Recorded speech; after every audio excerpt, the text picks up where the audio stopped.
आप सभी को करवा चौथ व्रत की बहुत बहुत शुभकामनाएं। हमारे सनातन हिंदू धर्म में करवा चौथ का अत्यधिक महत्व होता है, क्योंकि पौराणिक मान्यता के अनुसार प्रत्येक सुहागिन महिलाएं अगर यह व्रत रखती है तो उनके पति की आयु लंबी होती है और उनके दाम्पत्य जीवन में खुशियां आती है। साथ ही इस रात में चांद देखने के बाद ही अपना व्रत तोड़ने के अनुसार छलनी से चंद्रमा को देखते हुए पति को देखना शुभ माना जाता है।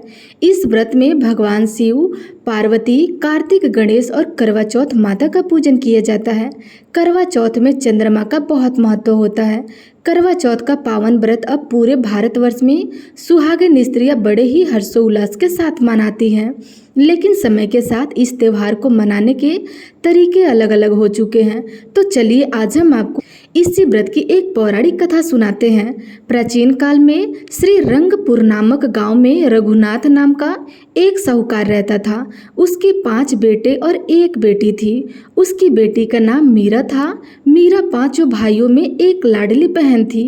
सभी भाई अपनी बहन मीरा को बहुत प्रेम करते थे और सभी भाई मीरा को खुश करने की कोशिश में लगे रहते थे। फिर एक दिन की बात है, जब मीरा ने अपने भाइयों से कहा, भाई मेरा अमरूद खाने का मन है, तो मेरे लिए अमरूद कौन लाएगा। ऐसा सुनते ही मीरा के 5 भाई जल्दी से अमरूद की खोज में गए और एक एक करके उन्होंने मीरा के पास अमरूद का ढेर लगा दिया। तब मीरा बोली, भाई अरे इतने सारे अमरूद, मुझे तो मात्र एक ही अमरूद खाना था। आप 5 भाई मिलकर मेरे लिए अमरूद लेकर आए। तब मीरा के 5 भाई बोले, अरे बहन, तुम्हारे चेहरे पर मुस्कान लाने के लिए हम कुछ भी कर सकते हैं, परंतु हम तुम्हारा प्यारा सा मुरझाया हुआ चेहरा नहीं देख सकते। दोस्तों, इसी तरह सभी भाई मिलकर बचपन से ही मीरा का बहुत ध्यान रखते थे और अब समय धीरे धीरे आगे बढ़ता गया। जब मीरा बड़ी हुई तब उसके पिता ने उसकी शादी गोपाल नाम के एक ब्राह्मण से करवा दी। अब उस समय के अनुसार विवाह के बाद मीरा खुशी खुशी अपने ससुराल में रहने लगी। तदंतर कार्तिक मास के कृष्ण पक्ष की चतुर्थी को करवा चौथ का व्रत आता है। अब मीरा विवाह के बाद पहली बार अपने भाइयों से मिलने के उद्देश्य से मायके में आती है। तब उसकी भाभियों ने उसे बताया कि मीरा जी, आज तो करवा चौथ का व्रत है, तो आप भी हमारे साथ यह व्रत पूर्ण करिए। वैसे तो आपको अपने ससुराल में रहकर ही ये व्रत करना चाहिए, किंतु अब आप यहाँ हैं तो आप हमारे साथ इस व्रत को करें। यह आपका पहला करवा चौथ का व्रत है। तब सबसे बड़ी भाभी मीरा से कहती है, मीरा जी, इस व्रत के कुछ महत्वपूर्ण नियम होते हैं, उन्हें आप ध्यान से सुनिए। इस व्रत के दौरान चाकू चलाना, सिलाई, कढ़ाई, बुनाई करना और उधेड़ मना होता है। इस बात का आप ध्यान रखना। दोस्तों, तब मीरा अपनी 5 भाभियों से कहती है, अरे भाभी, आप लोग भी ना कुछ भी कहते रहते हो और मुझे आज आप लोगों से सिलाई कढ़ाई जैसा हर काम मना क्यों कर रही हो। मायके में रहकर ही तो समय मिला है, ससुराल में तो समय ही नहीं मिलता। मैं तो अपना काम करने जा रही हूँ। और तब मीरा अपनी भाभियों की बात को अनसुना करके कपड़ों पर कढ़ाई का काम करने बैठ जाती है। ऐसे ही सारा दिन निकल जाता है और जब रात को मीरा के भाई भी काम से वापस आ जाते हैं, तब मीरा कहती है, कितने ही दिनों के बाद आज समय मिला है मुझे मेरे भाई के साथ भोजन करने के लिए। किंतु तभी अचानक से याद आता है कि उसका तो व्रत है, इसलिए वह भोजन नहीं कर सकती और बस अपने भाइयों को खाना परोसती है। तब उसकी ऐसी व्याकुलता को देखकर बड़े भाई ने कहा, अरे बहन, आओ हमारे साथ तुम भी भोजन ग्रहण करो। तब मीरा कहती है, नहीं नहीं भाई, आप भैया, आज मेरा चौथ का व्रत है। भाई की आज मेरा पहला करवा चौथ का व्रत है, तो मैं आज चांद को अर्घ देकर ही भोजन करना चाहिए। तभी मीरा की बात सुनकर उन भाइयों से अपनी भूखी प्यासी बहन का हाल देखा नहीं गया और मीरा के भाई भी खाना नहीं खाते हैं और वैसे ही सब थाली को बिना छुए उठ जाते हैं और वे अभी आपस में कहते हैं कि हम लोग अपनी बहन को इस तरह भूखा नहीं छोड़ सकते, हमें ही कुछ करना होगा। तब सबसे छोटा भाई कहता है, मेरे पास एक तरीका है, आप सब मेरे साथ आओ। तब सभी भाई घर से बाहर जाकर घास फूस इकट्ठा करके आग जला देते हैं, जिस कारण से चारों ओर उजाला हो जाता है और छलनी ले जाकर उसमें से प्रकाश दिखाते हुए मीरा बहन को आवाज़ लगाते हैं और कहते हैं, देखो बहन, देखो, अभी अभी चांद निकल आया है और अब तो तुम चांद को अर्घ देकर विधिवत कार्यों को कर भोजन कर सकती हो। तब मीरा आश्चर्यचकित हो गई। कहती है क्या चांद निकल आया है, और वह खुशी से झूम उठती है। तभी मीरा अपने भाभीियों से कहती है, आओ भाभीियों, आप भी चांद को अर्घ देकर अपना व्रत संपन्न करो। तब मुस्कुराते हुए सबसे बड़ी भाभी कहती है, अरे मालकिन, यह चांद तो आपके प्यारे भाइयों ने आपके लिए निकाला है, अभी तो हमारा चांद नहीं आया, उसे थोड़ा समय लगेगा। मित्रों, मीरा बेचारी अपनी भाभीियों की बातों को और उनसे कहे गए वचनों को सुनकर अपने बचपन के कारण अनसुना कर देती है और कहती है, कोई बात नहीं, आपको नहीं आना है तो आप मत आओ, मैं तो चंद्रमा को अर्घ देकर भोजन करने बैठ रही हूँ, मुझे तो बहुत जोरों की भूख लग रही है। मित्रों, मीरा अपने भाइयों के बहकावे में आकर चांद को अर्घ देकर अपने भाइयों के साथ खाना खाने लगती है। तभी एक अनहोनी हो जाती है। जैसे ही मीरा ने पहला निवाला खाने के लिए अपने मुख में डाला तो उसमें बाल निकला जिसे वह खा न सकी। जब दूसरा निवाला खाने के लिए मुंह में डाला तभी उसमें कंकड़ निकले जिसे वह फिर से खा ना सकी।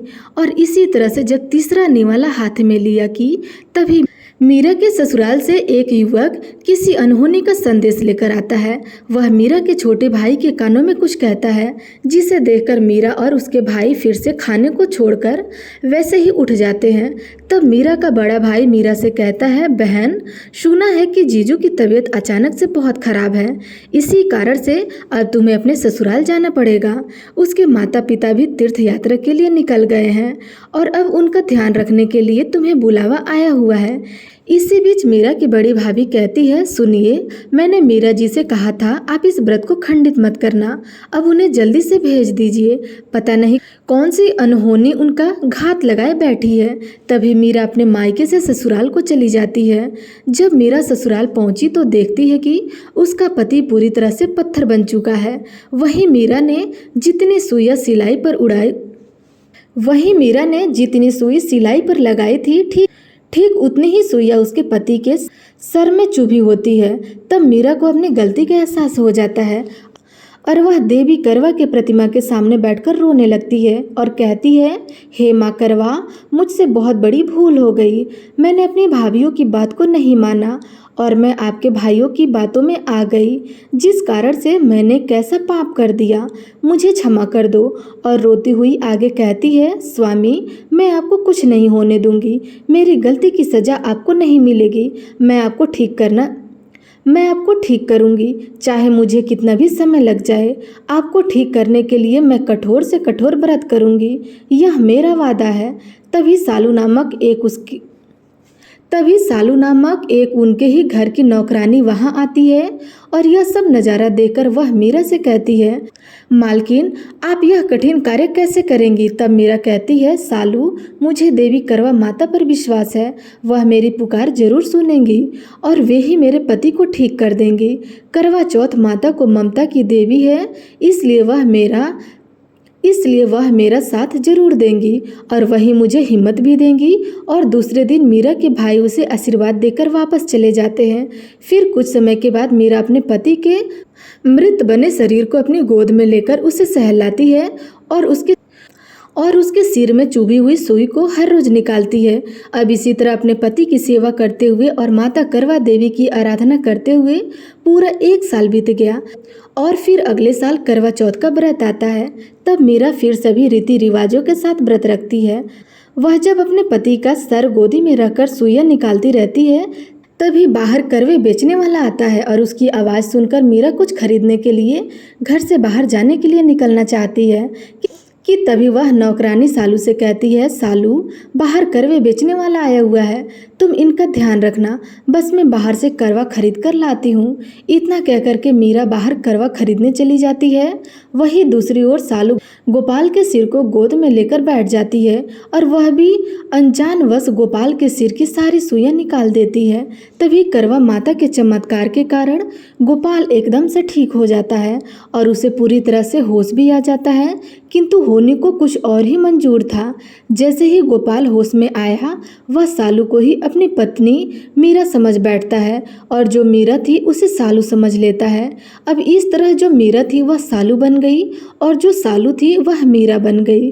फिर तब अपने पति के सुख और खुशी के लिए मीरा चुप रहती है और मन ही मन माता करवा देवी से कहती है कि हे माँ, जैसी आपकी मर्जी होगी वैसा ही करो, लेकिन मैं आपको कोटि कोटि धन्यवाद करती हूँ क्योंकि आपने मेरे पति को एक पत्थर की मूर्ति से इंसान के शरीर में बदल दिया है।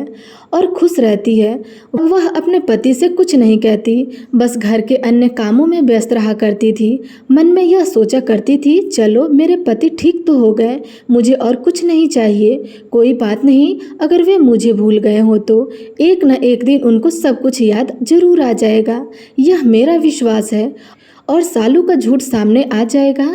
यदि मैंने इस समय इनके कुछ कहा तो उनकी तबीयत और भी खराब हो जाएगी, इसलिए मुझे चुप रहना होगा।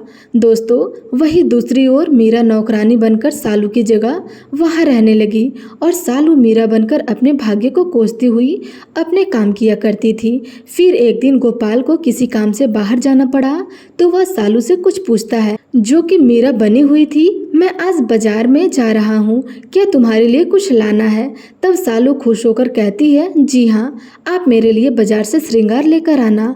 वही जब गोपाल मीरा से पूछता है, जो कि सालू की भेष में थी, वह कहती है, साहब मेरे लिए एक गुड़िया लेकर आ सकते हैं, आपकी बड़ी मेहरबानी होगी।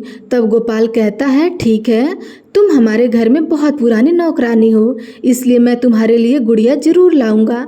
ऐसा कहकर के वह बाजार में चला जाता है और उन दोनों की पसंद की चीजें लेकर आता है। दोस्तों, तब असली मीरा अपने कमरे में अकेले बैठकर उस गुड़िया से बातें करती रहती है और उसे अपने जीवन की दुख भरी कहानी सुनाने लगती है। वही दूसरे कमरे में सालू जो मीरा बन बैठी थी, वह अब मन ही मन खुश हो जाती है और सोचती है, मेरे तो भाग्य ही खुल गए, अब मैं तो घर की मालकिन बन गई हूँ, अब मुझे नौकरानी के जैसे करने की कोई ज़रूरत नहीं है। फिर एक दिन की बात है जब असली मीरा अपने कमरे में देवी करवा माता के सामने बैठकर अपनी गुड़िया से कहती है कि अरे गुड़िया, तुम देख लेना, एक दिन देवी माँ सब कुछ ठीक कर देंगी और मेरी मन्नत जरूर पूर्ण होंगी। उसी समय उसके कमरे के बाहर से गोपाल बाबू गुजरते हैं और वे सालू बनी मीरा की सभी बातें सुन लेते हैं। तभी सालू का गुमसुम रोना सुनकर गोपाल बाबू उनके कमरे में आते हैं और कहते हैं, हे सालू, तुम इस तरह गुमसुम रहकर क्यों रो रही हो? मुझे बताओ, आखिर मेरा माजरा क्या है? तब सालू कहती है, जी मालिक, कुछ भी नहीं, मैं तो बस अपनी गुड़िया से बातें कर रही थी। तब क्रोध से भरे शब्दों के साथ गोपाल ने पूछा कि तुम बताती हो या नहीं? सालू, तुम मेरी तलवार की धार अच्छे से जानती हो, अगर तुम मुझसे कुछ छिपा रही हो तो तुम्हें उसकी सजा जरूर मिलेगी। तब सालू कहती है, नहीं नहीं, आप क्रोध मत होइए, क्रोध में आना आपकी सेहत के लिए हानिकारक है। अब मैं आपको सब कुछ सच सच बताती हूँ।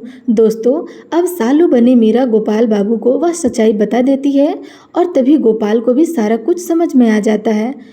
फिर गोपाल मीरा जो कि सालू बनी हुई है, क्रोध में आकर उसे घर से बाहर निकाल देता है और अपनी पत्नी को गले से लगा लेता है।